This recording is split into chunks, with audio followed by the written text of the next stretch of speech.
Jinto John ഇന്നും കേന്ദ്ര ആരോഗ്യ മന്ത്രാലയം വിശദീകരണം നൽകിയിട്ടുണ്ട്. ഇന്ന് ഹാരിസ് ബീരാന്റെ ചോദ്യത്തിന് മറുപടിയായി അൺസ്റ്റാർഡ് ക്വസ്റ്റ്യൻ നമ്പർ 1388 രാജ്യസഭയിൽ കേന്ദ്ര ആരോഗ്യ മന്ത്രാലയം അറിയിച്ചിരിക്കുന്നത് ASHA receive a fixed monthly incentive of Rs 2000 per month in the country എന്നാണ്. രാജ്യത്താകെ 2000 രൂപയാണ് ഫിക്സഡ് മന്ത്ലി ഇൻസെൻറ്റീവ്. പിന്നെ ഒരു 1000 രൂപ അതിൻ്റെ കൂടെയുള്ള അഡീഷണൽ ബെനിഫിറ്റ് കൂടിയുണ്ട്. അങ്ങനെ ആകുമ്പോൾ 3000 രൂപ. ബാക്കിയൊക്കെ സംസ്ഥാനങ്ങളുടെ കൂടി പങ്കാളിത്തത്തോടു കൂടിയുള്ള, ഇതും സംസ്ഥാനങ്ങളുടെ പങ്കാളിത്തം ഉള്ളതാണ് കേട്ടോ, ഉള്ള പണമാണ്. ഇതൊരു ദേശീയ വിഷയം എന്നുള്ള നിലയിൽ ഗൗരവത്തോടു കൂടിയാണോ കോൺഗ്രസ് ഏറ്റെടുക്കുന്നത്? ഇതിപ്പോൾ ഇവിടുത്തെ പ്രശ്നം നിശ്ചയമായും കേരളത്തിൽ ഓണറേറിയം വർദ്ധിപ്പിക്കണമെന്നുള്ള കാര്യത്തിൽ തർക്കമൊന്നുമില്ല. അതിനപ്പുറത്ത് ഈ ഭരണകക്ഷി MP-മാർ തന്നെ ചൂണ്ടിക്കാണിക്കുന്നത് പോലെ വളരെ ശോചനീയമായ ആനുകൂല്യങ്ങൾ വാങ്ങിച്ചുകൊണ്ട് ഇത്രയധികം ആളുകൾ ഈ രാജ്യത്ത് പണിയെടുക്കുന്നു എന്നുള്ളത് ലജ്ജാകരമായിട്ടുള്ള കാര്യമാണല്ലോ. തീർച്ചയായിട്ടും അഭിലാഷ്, തീർച്ചയായിട്ടും. കാരണം 2 പതിറ്റാണ്ടാകുമ്പോഴും ഇവർക്ക് അന്ന് കേന്ദ്ര സർക്കാർ പ്രഖ്യാപിച്ച അതേ ഇൻസെൻറ്റീവ്, അതേ സ്കീമിൽ തന്നെയാണ് പോകുന്നത്.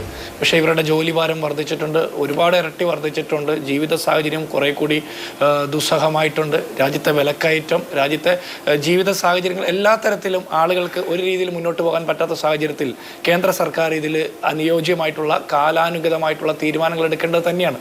കാര്യത്തിൽ ഒരു സംശയവും വേണ്ട.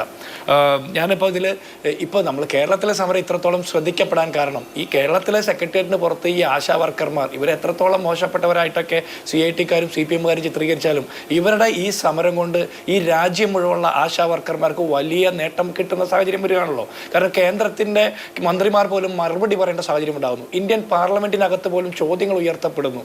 അപ്പോൾ ഇത്രയും നാൾ പലകത്ത് വരെ മുഴങ്ങുന്ന രീതിയിൽ വന്നിട്ടുണ്ടെങ്കിൽ ഇവരുടെ സമരം ഇതുവരെ വിജയമാണ്. അത് പല കാരണങ്ങൾ കൊണ്ടാണ്. ഒന്ന്, ഈ സമരം പ്രഖ്യാപിച്ചതിന് ശേഷമാണ് കേരളത്തിലെ സർക്കാർ കൊടുക്കാനുണ്ടായ ഓണറേറിയത്തിന്റെ കുടിശ്ശിക കൊടുത്തു തീർത്തത്.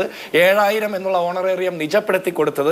അതുപോലെ കേന്ദ്രമന്ത്രിമാർ വരെ ഇടപെടുന്ന സാഹചര്യം ഉണ്ടാകുന്നത്. ഇപ്പോൾ സുരേഷ് ഗോപി ഈ സമരപ്പന്തലിൽ പങ്കെടുക്കുകയും അവർ വരുമ്പോൾ അവരെ പോലുള്ള ആളുകൾ വന്ന് സന്ദർശിക്കുമ്പോൾ ഈ സമരക്കാർക്ക് സന്തോഷം ഉണ്ടാകുന്ന പല രീതിയിലാണ്. ഇപ്പോൾ ഈ ആശാ വർക്കറുടെ പ്രതിനിധിയായിട്ടുള്ള ശാലിനി സംസാരിച്ചപ്പോൾ ഞാൻ ഈ 30 ദിവസവും ഇവരുടെ പ്രതിനിധികൾ സംസാരിക്കുന്ന എല്ലാ ചാനലുകളിലും ഞാൻ കേൾക്കാറുണ്ട്. കാരണം എത്ര ക്രിസ്റ്റൽ ക്ലാരിറ്റിയോടെയാണ്, AK ബാലൻ പറഞ്ഞ ക്ലാരിറ്റി അല്ല ഞാൻ പറഞ്ഞത്, ക്രിസ്റ്റൽ ക്ലിയർ ആയിട്ടാണ് അവരുടെ രാഷ്ട്രീയ വിഷയം, അവരുടെ സമര വിഷയം അവർ പറയുന്നത്.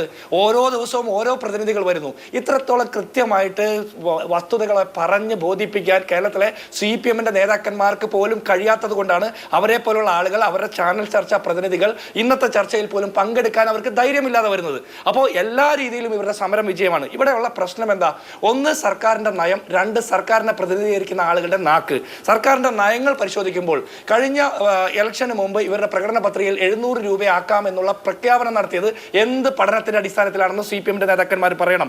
അതുപോലെ 2014 കേരളത്തിന്റെ നിയമസഭയിൽ എളമരം കരീം എന്ന് പറഞ്ഞ ഇടതുപക്ഷ MLA 10,000 രൂപ മിനിമം ഓണറേറിയം ആക്കണമെന്ന് ആവശ്യപ്പെട്ടത് എന്ത് പഠനത്തിന്റെ അടിസ്ഥാനത്തിലാണെന്ന് പറയണം. 10 വർഷം കഴിയുമ്പോൾ അത് കൊടുക്കാൻ പറ്റില്ല എന്ന് ഇന്ന് കേരളം ഭരിക്കുന്ന സർക്കാർ പറയുന്നുണ്ടെങ്കിൽ എളമരം കരീം ഉൾപ്പെടെ നിന്നിട്ടാണ് ഈ ആശാ വർക്കർമാരെ ആക്ഷേപിക്കുന്ന എന്നുള്ള വസ്തുത മനസ്സിലാക്കണം. ഇനി മറ്റ് സംസ്ഥാനങ്ങളിൽ CIT-യും CPM-ഉം എന്തുകൊണ്ട് സംസ്ഥാന സർക്കാരുകൾക്കെതിരെ സമരം ചെയ്തു എന്നുള്ളതിന് മറുപടി പറയണം. ഇനി ഇവർ പറയുന്നത് ഞങ്ങൾ 7000 ആക്കി കൊടുത്തിട്ടുണ്ടല്ലോ എന്ന്.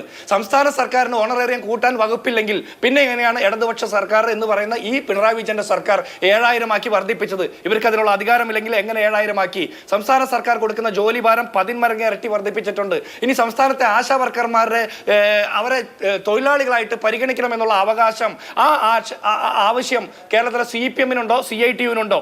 ഇനി ഇങ്ങനെയൊക്കെ ഉണ്ടെങ്കിൽ കേരളത്തിലെ സർക്കാർ എന്തുകൊണ്ടാണ് സർക്കുലർ ഇറക്കി ഇവരെ ഭീഷണിപ്പെടുത്തുന്നത്? സമരം ചെയ്യുന്ന ആശാ വർക്കർമാരെ സർക്കുലർ ഇറക്കി ഭീഷണിപ്പെടുത്തുന്നതും അവരെ സമരത്തിന് പോകുന്ന ആളുകളെ വണ്ടി തടയുകയും പോകുന്നത് തടയുകയും ചെയ്യുന്നത് ഒരു ഇടത് ബോധത്തിന് ചേർന്നതല്ല.